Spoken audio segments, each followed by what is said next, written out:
आज की short analysis में हम डिस्कस करेंगे एशियन पेंट स्टॉक के ऊपर। और दोस्तों ये एक तरह का हमारा प्योरली रेड अलर्ट एनालिसिस है। और फ्रेंड्स, अगर किसी को ये स्टॉक बाय करना हो तो वो अपने एडवाइज़र को पूछकर वेट कर सकता है, क्योंकि आपको ये स्टॉक करंट लेवल से और भी डाउन साइड में चीपर वैल्यू पे मिलेगा। और क्योंकि दोस्तों अगर आप देखो तो ये स्टॉक के अंदर मल्टीपल नेगेटिव फैक्टर्स एक साथ ब्रेकडाउन हुए हैं, जिसके तहत ये stock deep down side correction के लिए रेडी है। लेकिन दोस्तों इसमें कोई भी हमारी बाय सेल होल्ड रिकमेंडेशन नहीं है, ये प्योरली एजुकेशन पर्पस से आप लोगों से मैं अपना पॉइंट ऑफ व्यू शेयर कर रहा हूँ दो। और सेकेंडली दोस्तों ये एक दोस्तों तीसरा सेक्टर है जो ऑयल पे डिपेंड है। जैसा मैंने प्रीवियसली इंडिगो एयरलाइंस के अंदर मैंने बात करी थी आप लोगों से कि कैसा ऑयल से ये ऑयल का प्राइस ऊपर चला गया है तो रिफाइनरीज़ को फटका पड़ा है। और जो इंडस्ट्री है जो ऑयल यूज़ करती है उन लोगों को सबको अभी अपना रॉ मटेरियल जो ऑयल एज अ ऑयल और रॉ मटेरियल यूज़ करते हैं उन लोगों को सबको अभी ज़्यादा प्राइस देना पड़ेगा। तो ये सारी पेंट कंपनियां को फटका पड़ेगा अगर ऑयल का प्राइस बढ़ता है तो। और इंडिगो एयरलाइंस भी ऑयल यूज़ करती है अपने प्लेन उड़ाने के लिए। वैसे ही दोस्तों सारी पेंट्स कंपनियां को भी। और इसका परफेक्टली अगर आप देखो तो यहाँ पर चार्ट पर क्लियरली दिख भी रहा है कि किस कदर लोग को बुरा फटका पड़ा है। और दोस्तों ये एक तरह का हमारा फॉलोअप वीडियो भी है।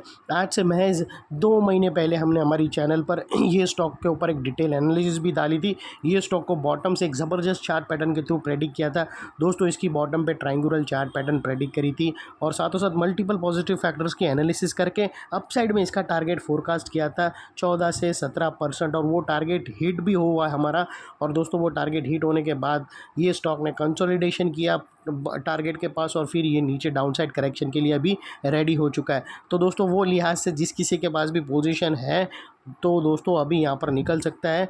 और प्रॉफिट बुक करके कोई प्रॉफिट बुक कर लिया तो उसको तो कोई प्रॉब्लम नहीं, सैल्यूट टू देम, टाइम पे निकले। लेकिन अभी भी कोई होल्ड कर रहा है तो दोस्तों निकल जाओ, यहाँ पे और भी डाउनसाइड आने की पूरी संभावना है। और दोस्तों किसी को झूठ लगे तो वो बैक डेटेड वाला वीडियो का लिंक डिस्क्रिप्शन में पड़ा है। और दोस्तों यहाँ पर आप लोगों को मैं क्लियरली बता दूँ कि ये आप देख सकते हो दोस्तों, हमने ये ट्रायंगुलर चार्ट पैटर्न प्रेडिक्ट किया था फ्रेंड्स।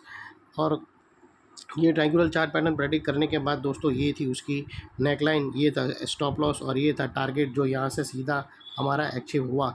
और अभी दोस्तों टारगेट अचीव होने के बाद अगर आप देखो तो यहाँ पर एक नेगेटिव पैटर्न्स बना है जो स्टॉक को और भी डाउन साइड में लेकर जाएगा। और यहाँ पर हम डिस्कस करेंगे कौन सा वो लेवल है जिसके ऊपर अगर सक्सेसफुली क्लोजिंग दे दी तो ये स्टॉक फिर से अपसाइड रनअप के लिए भी रेडी हो जाएगा। और दोस्तों फ़िलहाल ये सारी ड्राइंग्स में निकाल देता हूँ क्योंकि इसका टारगेट हिट हो चुका है। यहाँ पर हमने सब कुछ प्रॉफिट बुक कर लिया है। अभी दोस्तों यहाँ पर अगर फ्रेंड्स देखो तो अगर आप देखो तो दोस्तों ये यहाँ पर एक अपवर्ड स्लोपिंग पैरेलल चैनल थी जो एक स्टॉक को एक स्ट्रॉन्ग सपोर्ट का काम कर रही थी। और जब तक दोस्तों ये अपवर्ड स्लोपिंग पैरेलल चैनल थी स्टॉक के अंदर ज़बरदस्त अपसाइड थी और यहाँ पर back to back higher rise बन रहे थे फ्रेंड्स। और लोगों के नोड भी बन रही थी। यहाँ पर अगर आप देखो तो फर्स्ट हायर राइज यहाँ लगा, सेकंड हायर राइज यहाँ लगा, थर्ड हायर राइज यहाँ पर लगा और फोर्थ हायर राइज है। और जैसे ही दोस्तों ये upward sloping parallel channel down side में ब्रेकडाउन हुई तो इसके जो हायर हाइज थे वो फर्स्ट टाइम लोअर लोज में शिफ्ट होना स्टार्ट हो गए, जो हमें कंफर्म करता है कि स्टॉक ऑफिशियली करेक्शन के अंदर एंटर हो चुका है। अनलेस एंड अनटिल यहाँ पर कोई नया हायर हाइज ना मिले या फिर पुराने हायर हाइज के ऊपर क्लोजिंग ना मिले तब तक हम यही मानकर चलेंगे कि ये स्टॉक करेक्शन के अंदर है और इससे दूर रहने का, बाइंग भी नहीं करने का और फिलहाल जो अभी अनसर्टेनिटी बनी है उससे सेलिंग भी नहीं करने का। अगर सेलिंग करते भी है तो अपने एडवाइज़र को पूछकर करना और लंबी ओवरनाइट वाली पोजीशन नहीं करना, जैसे फ्राइडे क्लोजिंग को पोजीशन होल्ड करके अगर समझो कुछ गुड न्यूज़ आई यहाँ पर और अगर समझो गुड न्यूज़ नहीं भी आया, अगर समझो कि दोनों कट्टर है इजराइल और ईरान दोनों भी और दोनों भी मानेंगे भी नहीं, तो अगर समझो धीरे धीरे चीज़ नॉर्मल हो गई कि दोनों का लड़ते ही जा रहे, कुछ ज़्यादा मेजर इफेक्ट नहीं हो रहा है तो वापस ऑयल का प्राइस गिरना स्टार्ट किया तो ये लोग फट से अच्छी तरह से अपसाइड में बाउंस करेंगे।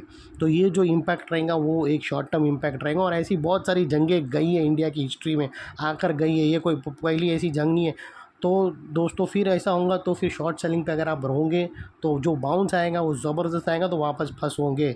तो वो लिहाज से दोस्तों मेरी एडवाइस नहीं, मेरा पॉइंट ऑफ व्यू के हिसाब से आप शॉर्ट सेलिंग भी नहीं करो और दोस्तों बाय भी नहीं करो, सिर्फ वेट एंड वॉच करो। अगर बाई साइड जो भी स्टॉक, अब फ्रेश बाइंग तो अभी ये लेवल पे करना ही नहीं है, एटलीस्ट 1 वीक तक वेट करो, सिंपली वेट एंड वॉच जैसा अपना व्यू रखो। और दोस्तों जहाँ पर भी प्रॉफिट मिल रहा है प्रॉफिट बुक करके निकलो, और जहाँ स्टॉप लॉस हिट हो रहा है उसको सिंसियरली स्टॉप लॉस लेकर भी निकलो। क्योंकि दोस्तों आपको अभी जो छोटा लॉस हो रहा है वो अगर तकलीफ़ हो रही है उसको लेने में, तो अगर आप होल्ड करोगे तो फिर वो लॉस और भी बड़ा हो जाएगा और फिर बाद में तुम रोक कर निकालोगे। और हमेशा याद रखना, सबसे पहले उठाया हुआ लॉस सबसे कम होता है। अगर एग्जाम्पल अगर आपका 25,000 का लॉस हो रहा है और अगर आप वेट करो तो वो सीधा 1.5 लाख पे घुस जाएगा और पता भी नहीं चलेगा, इतना स्पीड में चला जाएगा। तो दोस्तों 25,000 का लॉस होता है तो अपने फाइनेंशियल एडवाइज़र को पूछकर जहाँ स्टॉप लॉस ट्रिगर हुआ निकल जाने का, वो लॉस को नहीं देखने का दोस्तों। ये थी हमारी अपना व्यू। और यहाँ पर दो बड़ी नेगेटिव चीज़ एक साथ हमें मिली दोस्तों। पहला तो इसका जो अपवर्ड स्लोपिंग पैरेलल चैनल थी वो डाउन साइड में ब्रेक डाउन हुई, और सेकेंडली इसके जो हायर हाइज थे वो फर्स्ट टाइम लोअर लोज में शिफ्ट हुए। और अभी बात कर लेते हैं यहाँ पर डाइवर्शन, नेगेटिव डाइवर्शन का। तो फ्रेंड्स अगर मैं आप लोगों को MACD डालकर दिखाऊँ तो यहाँ पर हमें नेगेटिव डाइवर्शन विटनेस होता है दोस्तों। प्राइस एक्शन के जो हायर हाई स्विंग है अगर आप देखो तो यहाँ से वो अप साइड में दोस्तों वो हायर हाइज बने प्राइस एक्शन के, लेकिन वो ही अगर आप MACD की ऑसिलेशन देखो तो वो फ्लैट है फ्रेंड्स। और यहाँ से हमें ब्रेकडाउन मिल गया है जो एक डाउन साइड मोमेंटम पंप करेगा स्टॉक के अंदर। और अल्टीमेटली दोस्तों यहाँ पर बात कर लेते हैं चार्ट पैटर्न की। तो फ्रेंड्स अगर मैं आप लोगों को बताऊँ तो यहाँ पर हमें एक ट्रायंगुलर चार्ट पैटर्न ब्रेकआउट होता हुआ मिला है। और दोस्तों अगर आप लोगों को याद होगा कि मैंने एक एडवांस होल्डिंग का एक चार्ट पैटर्न बताया था और वो उसी जैसा ही यहाँ पर ब्रेकडाउन हुआ है, एडवांस होल्डिंग जैसा। तो यहाँ पर ये जो ब्रेकडाउन आई है दोस्तों, अभी एक चीज़ याद रखना, ये जो ब्रेकडाउन हुई है इसके अभी जो यहाँ पर बाउंस भी मार सकता है स्टॉक। तो उसका मतलब ये मत मान लेना कि सब कुछ ठीक हो गया, नॉर्मल हो गया और अभी वापस जो वो चीज़ अगर होंगी तो उसके लिए स्टॉक को दोस्तों इसके ऊपर क्लोजिंग देनी होगी। अगर 3360 ये टेरिटरी अगर वापस उसने एक्वायर कर लिया, ये जो अपना लूज़ हुआ मैदान वापस उसने एक्वायर कर लिया और उसके ऊपर सस्टेन क्लोजिंग कर दी, तो फिर ये स्टॉक के अंदर अपसाइड मोमेंटम स्टार्ट होगा और फिर स्टॉक के अंदर सब कुछ नॉर्मल होगा। लेकिन अभी फ़िलहाल लग नहीं रहा है। और दोस्तों अभी जो डाउन साइड में इसके जो टारगेट्स निकल कर आते हैं, ये इसके जो फर्स्ट अभी सपोर्ट एरिया है वो तकरीबन यहाँ पर है। एक्चुअल टारगेट्स अगर आप देखो तो वो तकरीबन ये एरिया के आसपास आते हैं और इसके बीच में यहाँ पर कुछ सपोर्ट है जिसको हम ब्लू में कर देते हैं, और वो सपोर्ट से भी अगर सपोर्ट लिया उसके बाद भी अपसाइड में बाउंस कर दिया तो वेल एंड गुड है।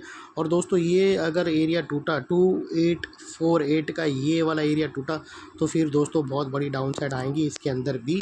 और ये लेवल फिर दोस्तों SIP करने वाला लेवल है। ज़बरदस्त कंपनियां हैं ये पेंट्स की। और दोस्तों अगर आपको लोगों को पता रहेगा तो कंस्ट्रक्शन आने वाली मतलब 10 साल तक चलने वाला है इंडिया के अंदर। तो अगर कंस्ट्रक्शन चलेगा तो कंस्ट्रक्शन का रॉ मटेरियल पेंट्स है और ये बड़े दिग्गज है पेंट्स के।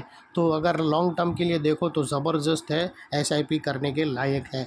और जिसका लॉन्ग टर्म का नज़रिया है उन लोग को तो सेल करने की बिल्कुल भी ज़रूरत नहीं है। इनफैक्ट अगर आपको 2600 क्या 50 से 2600 के नीचे मिलता जाए तो आप SIP के थ्रू एड्स को ऐड कर सकते हो लॉन्ग टर्म के लिए। और दोस्तों आप लोगों को ये भी बता दूं कि नेकलाइन के पास का ये एरिया अभी एक बहुत ही इम्पोर्टेंट एरिया बनकर खड़ा है। क्योंकि दोस्तों अगर आप देखो तो यही एरिया पे हमने upward sloping parallel channel down side में ब्रेकडाउन होते हुए मिली। यही एरिया पे दोस्तों हायर हाइज लोअर लोज में शिफ्ट होते हुए मिले। यहाँ पर ही हमें नेगेटिव डाइवर्शन ब्रेकडाउन होता हुआ मिला और यहाँ पर ही दोस्तों हमें नेगेटिव चार्ट पैटर्न भी ब्रेकडाउन होता हुआ मिला। तो वो एरिया से वो लिहाज से दोस्तों जो एरिया अभी तक एक स्ट्रॉन्ग सपोर्ट था वो अभी अल्टीमेटली एक स्ट्रॉन्ग रेजिस्टेंस बनकर खड़ा है। और इनकेस अगर स्टॉक डाउन साइड में कहाँ पर भी सपोर्ट लिया और वापस वो अप साइड में बाउंस किया, ओवरसोल्ड RSI हो गया और बाउंस होने आया, तो जब भी बाउंस करेगा तो दोस्तों नेकलाइन का ये एरिया सामने आके एक स्ट्रॉन्ग रेजिस्टेंस का काम करेगा और स्टॉक को डाउन साइड में पुश करेगा या साइडवे कंसोलिडेशन में। और इतने बड़े स्ट्रॉन्ग रेजिस्टेंस के ऊपर शॉर्ट सेलर्स लोगों का स्टॉप लॉस रहेगा जो इतनी आसानी से हिट नहीं होगा। और अगर हो जाता है और क्लोजिंग बेसिस पे मिल गई तो फिर ये स्टॉक के अंदर फिर अपसाइड ओपन हो जाएंगी। तो ये थी हमारी एनालिसिस।